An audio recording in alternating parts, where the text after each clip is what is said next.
Voilà, alors cette vidéo est une réponse à Dieudonné Mbala Mbala qui depuis un certain nombre de semaines et de mois donne énormément de posts et d'interviews sur Internet qui traitent de sujets comme l'antisémitisme, le sionisme, Israël, des sujets auxquels il ne connaît absolument rien. Et personne actuellement ne lui répond sur le fond, on lui répond sur la forme, on le traite d'antisémite, de personne agressive, mais en réalité il dit des choses qui sont très graves et personne ne répond à ces accusations-là. C'est pour ça que j'avais envie de faire cette petite vidéo. Bon, je précise que je suis juif, israélien, que j'habite Jérusalem, la capitale de l'État d'Israël. J'ai donc tout pour plaire à Dieudonné. Et je voudrais commencer par une interview qu'il a donnée à la télévision iranienne, où il dit ceci. Le sionisme, c'est la recherche de la manipulation et du mensonge. C'est la religion.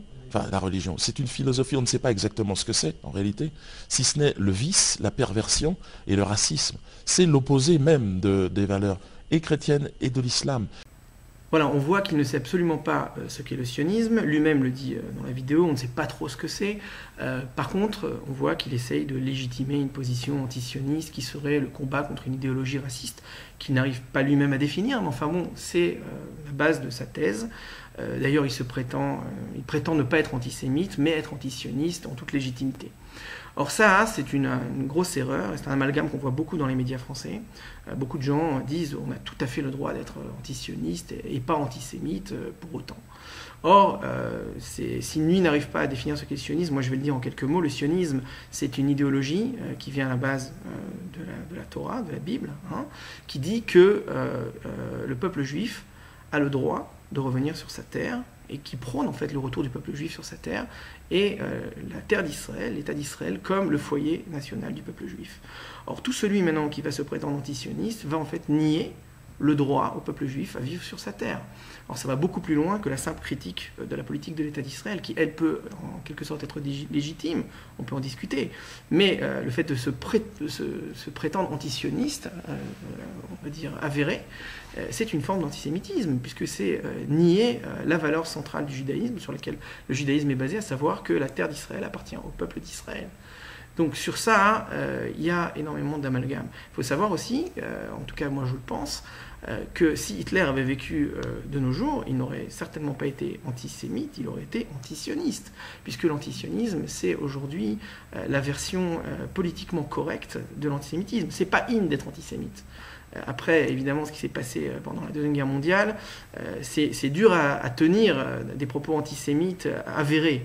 Par contre, on se cache derrière le nouvel antisémitisme qui est l'antisionisme en disant voilà, ça c'est politically correct, c'est une critique politique, hein, c'est pas une critique religieuse. Mais bon, tout ça n'est que manipulation, parce qu'en réalité, il n'y a pas de différence. C'est une critique du peuple juif et de son idéal, à savoir vivre librement sur sa terre. Alors voilà, je voudrais continuer maintenant avec encore quelques propos qu'il a tenus sur Israël, qui sont les suivants. C'est une démocratie? Mais non, parce que Israël est méchant. Israël est un pays méchant. C'est un pays qui est agressif. Okay. Et c'est vrai que l'État, l'entité sioniste, qui est l'entité du mensonge absolu, du vice et du crime et de l'esclavagisme. Bon, voilà donc les propos qu'il tient sur l'État d'Israël, qui sont des propos d'un très bas niveau. Hein. Donc Israël est méchant, Israël serait une sorte d'entité diabolique vouée au mal. Bon, j'aimerais bien répondre sur le fond, mais bon, là, il n'y a pas trop de fond, quoi. Il faut dire que c'est un peu... on est dans le slogan, au mieux, dans la mauvaise propagande. Bon, donc Dieudonné, si tu veux qu'on te réponde là-dessus, il faut étoffer un petit peu tes propos. J'imagine que avec ce genre de propos, tu dois passer pour le top de l'analyste de la situation au Moyen-Orient dans les banlieues. Hein. Mais bon, pour les gens qui réfléchissent un petit peu, ça manque un petit peu d'arguments, il faut développer tout ça. Par contre, il y a un point sur lequel j'aimerais répondre, c'est sur le point de l'esclavagisme. Donc là, il traite Israël d'État esclavagiste. Souvent, il dit que les Juifs sont des esclavagistes reconvertis dans la banque. L'histoire de l'esclavagisme, pour ceux qui la connaissent, c'est pas du tout ça, quoi. Je veux dire, Dieudonné, l'histoire, il faut la lire, il faut pas la réécrire. Hein. Sinon, on est un révisionniste, bon, ce que tu dois être de toute façon.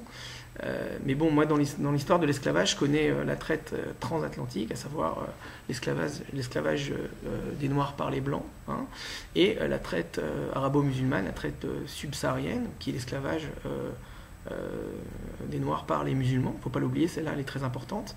C'est près de 10 millions de personnes hein, qui ont été envoyées en tant qu'esclaves dans les pays arabes. Ça, c'est l'histoire telle qu'on la connaît. Alors lui, il vient nous rajouter l'histoire de l'esclavage des Juifs. Bon, alors là, personnellement, je ne suis pas au courant. Je ne sais pas où les Juifs ont... le peuple juif, en tant que peuple, est devenu esclavagiste. Il faudra nous expliquer ça dans l'histoire. Plus que ça, c'est une insulte parce que le peuple juif, c'est le peuple qui a inventé la fin de l'esclavage. Il faut savoir que le peuple juif est sorti d'Égypte, hein, c'est ce qui est marqué dans la Bible. Donc Dieudonné se revendique tout le temps comme un grand croyant, donc il connaît un peu la Bible, je pense, enfin, j'espère pour lui. Le peuple juif est sorti, est le premier peuple qui est sorti de l'esclavage. Quand il s'est libéré du joug de Pharaon, il a inventé la fin de l'esclavage. Donc nous traiter d'esclavagistes, c'est pousser le bouchon un peu loin. Plus que ça, aujourd'hui, la création de l'État d'Israël, le sionisme, c'est aussi une forme de réponse à l'esclavage. Parce que le peuple juif était 2000 ans en exil, ballotté entre toutes les nations. On a été expulsés d'à peu près tous les pays d'Europe et tous les pays d'Afrique du Nord hein, au cours de l'histoire. Quand on n'était pas expulsés, on était parqués dans des ghettos. Quand on était parqués dans des ghettos, c'est tout juste si on avait le droit d'exercer notre religion. On nous a expulsés d'Espagne, on nous a proposé le bûcher ou l'exil. Hein, c'est-à-dire qu'on n'avait pas le droit non plus à la liberté de culte. Donc quand on t'enlève ta liberté de culte, quand on t'enlève ta liberté de mouvement, hein, parce que tu étais dans un ghetto, c'est une forme d'esclavage. Donc pendant 2000 ans, on a été encore en esclavage. Et quand on s'est libéré et qu'on a créé l'État d'Israël, on a en fait mis une claque à l'esclavage. On est ressorti libre de cet esclavage en créant l'État d'Israël. Donc c'est complètement l'inverse de ce que tu affirmes de donner. L'État d'Israël, c'est une réponse à l'esclavage. Ce n'est pas un État esclavagiste. Voilà, mais bon, personne n'est dupe. Hein. On sait très bien pourquoi Dieudonné raconte tout ça.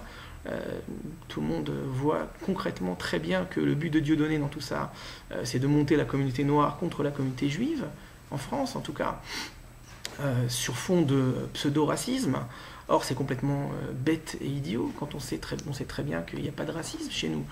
Ici, en Israël, on a des juifs qui sont de toutes les couleurs. La notion de race et de couleur n'est pas intéressante, n'a pas d'importance. Il y a des juifs noirs en Israël.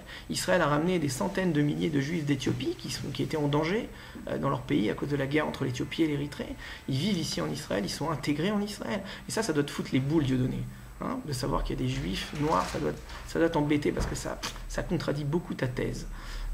Et puis il faut savoir que les juifs éthiopiens excellent particulièrement dans un domaine, c'est l'armée en Israël. Ils sont parmi les meilleurs soldats en Israël. Donc il faut que tu saches, Dieudonné, que quand un pilote de chasse de l'armée israélienne tire sur une bande de terroristes du Hamas dans la bande de Gaza, hein, tes amis du Hamas, et ben parfois c'est un juif noir qui est aux commandes, un juif israélien et fier. Voilà, donc ça c'est pour la thèse de l'esclavagisme des Juifs. Alors maintenant je vais continuer sur une autre interview qu'il a donnée dans laquelle il dit ceci. Il y a plein de Juifs qui pensent qu'Israël c'est bientôt fini. Et d'ailleurs il y en a plein qui s'en vont d'Israël et qui reviennent, fait bon, arrêtez, vous nous avez roulé dans la farine, vous faites n'importe quoi là-bas et on en a marre. Et nous, votre drapeau israélien, prenez-le, on n'en veut plus. Et moi, je suis avec ces gens-là. Voilà, donc Israël serait selon lui un pays qui serait en déclin, le projet serait en train de se terminer, les gens seraient en train de quitter le pays, comme on quitte le navire qui coule. Bon, on ne doit pas avoir la même définition de la réussite avec Dieudonné, parce qu'ici on a créé en 65 ans tout simplement la première puissance économique du Moyen-Orient. Au niveau démographique, ça se porte très très bien, on a une bonne croissance démographique. En plus de ça, on reçoit des dizaines de milliers de nouveaux immigrants chaque année qui viennent se rajouter au projet d'Israël. Donc, encore une fois, une déformation de la réalité. On est un pays qui est quand même au top du développement scientifique. Toutes les grandes sociétés ont des centres de recherche et développement en Israël. Et bon, tout le monde le sait, quoi. Je veux dire, les investissements arrivent dans le pays parce qu'il y a ici un développement dans tous les domaines. Donc par exemple, Dieudonné, il faut que tu saches que la puce que tu as dans ton ordinateur, la puce Intel qui est dans tous les PC, elle est fabriquée en Israël. Le centre mondial de recherche et développement d'Intel, un des grands centres, il est ici. Donc il faudrait que tu boycottes ça, ça nous ferait des vacances. Bah oui, parce que comme c'est des juifs sionistes qui se sont assis ensemble et qui ont développé cette puce, c'est pas bien. Donc il faudrait que tu nous boycottes ça, comme ça on te verrait un petit peu moins sur Internet. Donc voilà, donc encore une fois, déformation de la réalité et des faits. Tout celui qui connaît un petit peu Israël voit comment ce pays s'est développé, comment il est devenu une des premières puissances mondiales dans plusieurs domaines, comme par exemple dans l'agriculture. Aujourd'hui, nos agronomes vont dans le monde entier apprendre à des pays où il n'y a pas beaucoup d'eau comment développer l'agriculture. Au niveau militaire, j'ai même pas besoin d'en parler, on est une des premières puissances mondiales. Enfin, dans tous les domaines, on est en expansion. Et également, on est en expansion démographique, il faut le savoir ça. Et en expansion, qui dit expansion démographique, on dit aussi expansion territoriale. On construit des villes, on construit dans le sud d'Israël, dans le Negev, dans le nord, dans la région de Tel Aviv, parce qu'il faut les mettre quelque part, ces gens-là. Les gens qui naissent, et puis les gens qui arrivent de l'étranger, ils arrivent par dizaines de milliers. Il faut les mettre quelque part, donc on construit des villes, n'en déplaise à nos ennemis. Et on construit aussi des villes dans les territoires dits occupés, qui sont pour certains des territoires libérés, puisque pour certains ils appartiennent au peuple juif. Donc voilà, tout ça c'est un fait et une réalité qu'il est difficile de nier. Maintenant je voudrais aborder un autre sujet par rapport à Dieudonné, c'est celui de son entourage. Donc l'entourage de Dieudonné. Donc parce que ce qui est intéressant, à mon avis, c'est de comprendre que ce qu'on appelle aujourd'hui l'antisémitisme et qu'on fait passer pour un délire raciste n'est en fait en réalité que la critique d'une historico-économico-sociologique, d'une lente montée au pouvoir d'un groupe parfaitement identifiable qui, à l'intérieur de la bourgeoisie, a pris un pouvoir politique énorme par son pouvoir financier. Voilà, donc dans l'entourage de Dieudonné, on a ce fameux Alain Soral qui est son maître à penser, je dirais. Ce Alain Soral, c'est un personnage abject. Moi, je le qualifierais de nostalgique du Troisième Reich. C'est-à-dire que c'est un pseudo-intellectuel complètement facho, qui n'a rien inventé. Le gars, il n'a pas découvert l'Amérique. Son livre de chevet, ça doit être Mein Kampf ou le protocole des sages de Sion. Tout ce qu'il dit, ça a déjà été écrit dans ces deux ouvrages-là. Il doit s'endormir avec. Ça, c'est évident que c'est basé là-dessus. Maintenant, là où c'est pernicieux, c'est que ce genre de discours, et surtout avec ce genre de bonhommes qui passent pas du tout, ça réussissait à convaincre uniquement, on va dire, les gens à l'extrême de l'extrême droite. C'est-à-dire tous ceux qui auraient rêvé d'être collabos pendant la Deuxième Guerre mondiale et qui sont pas nés à la bonne époque. Comme M. Alain Soral, alors lui, il aurait été au top à l'époque de Vichy, Maintenant, là où c'est pernicieux, c'est que quand Dieudonné vient et prend ces thèses-là et les remet à sa sauce, évidemment, là, il arrive en fait à rallier des gens d'un autre bord, à savoir des gens d'extrême gauche, à savoir des gens des banlieues, tout un public, on va dire, issu de l'immigration, qui va se retrouver dans ce discours parce que c'est un discours haineux vis-à-vis des Juifs, vis-à-vis d'Israël, et donc il arrive en fait à faire une espèce de grand écart entre l'extrême droite, l'extrême gauche, les masses issues de l'immigration, et tout ça, ça fait maintenant en fait quelque chose de solide, qui lui donne en fait un écho sur le territoire français. Or ça, c'est aujourd'hui une réalité. On a affaire, il faut arrêter de se voiler les yeux, de se cacher la réalité. On a affaire aujourd'hui à un nouvel ennemi du peuple juif, mais je pense aussi de la nation française, qui est sur plusieurs fronts en même temps. On va avoir du mal à lui mettre une étiquette. C'est pas uniquement des fachos d'extrême droite, mais c'est des gens des banlieues, des gens d'extrême gauche, qui se rallient autour d'une même chose, c'est-à-dire la haine des Juifs, la haine d'Israël, les thèses complotistes, à savoir il y a un grand complot mondial destiné en fait à prendre le contrôle du monde et à servir les autres nations, les autres peuples. Tout ça, c'est le peuple juif qui fait ça aujourd'hui. Bon, c'est affligeant d'entendre ça au XXIe siècle, hein. On se croirait vraiment au Moyen-Âge. Hein. Bientôt, on va nous accuser de boire le sang des pauvres petits-enfants non-juifs. Bon, on est à ce niveau-là. Et voilà, il faut arrêter de légitimiser ça et de donner une antenne à ces gens-là, dans le sens où il faut vraiment condamner, quoi. Il faut condamner ce discours de la manière la plus probante. Voilà.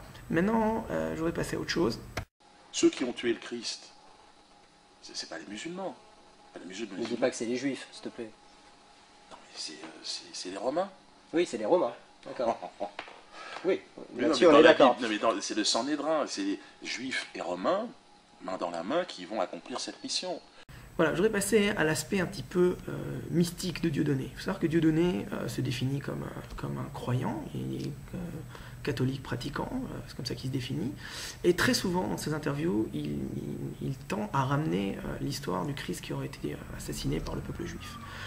Donc ça revient constamment. Les Juifs ont tué le Christ, les Juifs ont tué le Dieu des chrétiens. Bon, il faut savoir aujourd'hui que ça, c'est un discours que n'a pas l'Église catholique. Hein. L'Église catholique, elle a tourné la page depuis longtemps sur ce discours-là.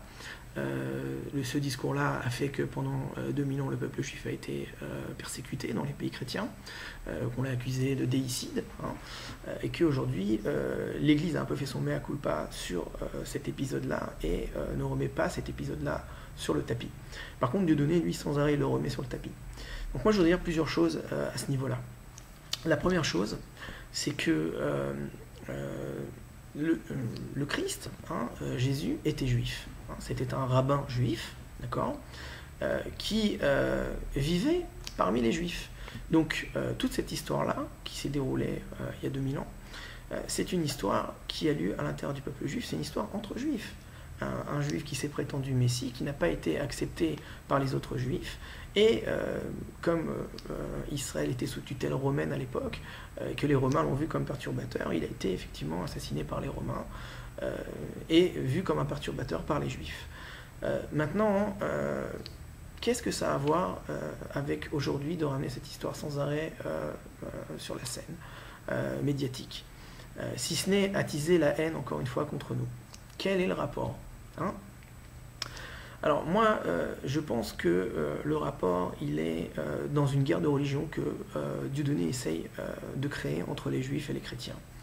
À savoir, et ça rejoint tout le reste de sa thèse, le projet d'Israël ne doit pas aboutir, parce que si le projet d'Israël aboutit, ça veut dire qu'ils avaient raison au niveau théologique, et pas nous. Moi je ne vois pas pourquoi il faut mettre ce genre de choses sur la scène aujourd'hui. Israël existe et c'est une réalité. C'est vrai que pour certains c'est la réalisation des prophéties écrites dans la Bible, mais ça ne fait pas d'Israël un État qui ne respecte pas les autres religions. Aujourd'hui en Israël on a des chrétiens et des juifs qui vivent en harmonie, et donc ici il y a une liberté de culte. Les chrétiens sont libres d'exercer leur religion. Le Vatican et l'Église orthodoxe grecque possèdent des milliers de terrains en Israël, à Jérusalem et autre part, et la liberté de culte existe dans un respect mutuel. Donc il faut arrêter d'attiser la haine à ce niveau-là. Par contre, là où je dirais qu'il n'y a pas de liberté de culte, c'est dans certains pays arabes qui sont pas des démocraties, hein, et voire même très proches de nous ici, les endroits où on a donné des territoires à l'autorité palestinienne, c'est pas des endroits où les chrétiens vivent sereinement. Hein. Donc moi j'habite à Jérusalem, c'est à côté de Bethléem. Bethléem, c'était une ville qui était à majorité chrétienne jusqu'à il y a quelques années. Aujourd'hui les chrétiens quittent en masse Bethléem, parce que là-bas ils longent les murs les chrétiens.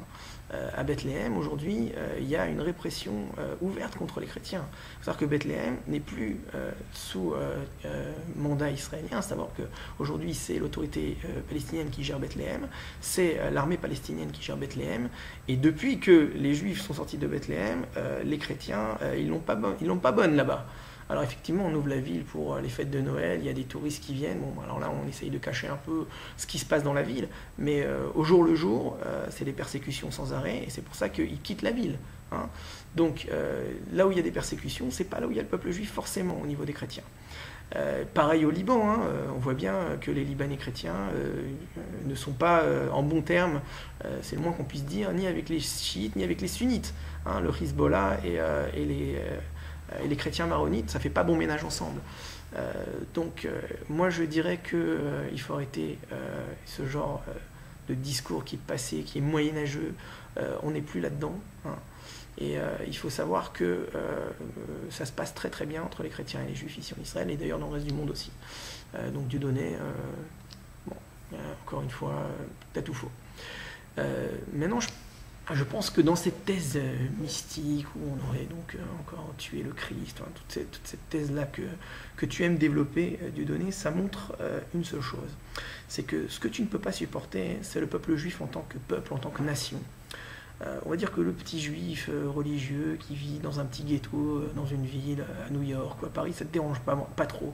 Ce qui te dérange à toi, c'est le peuple juif qui revient sur sa terre, qui s'affirme en tant que nation, qui réussit hein, en tant que nation, à tous les niveaux comme on a vu avant.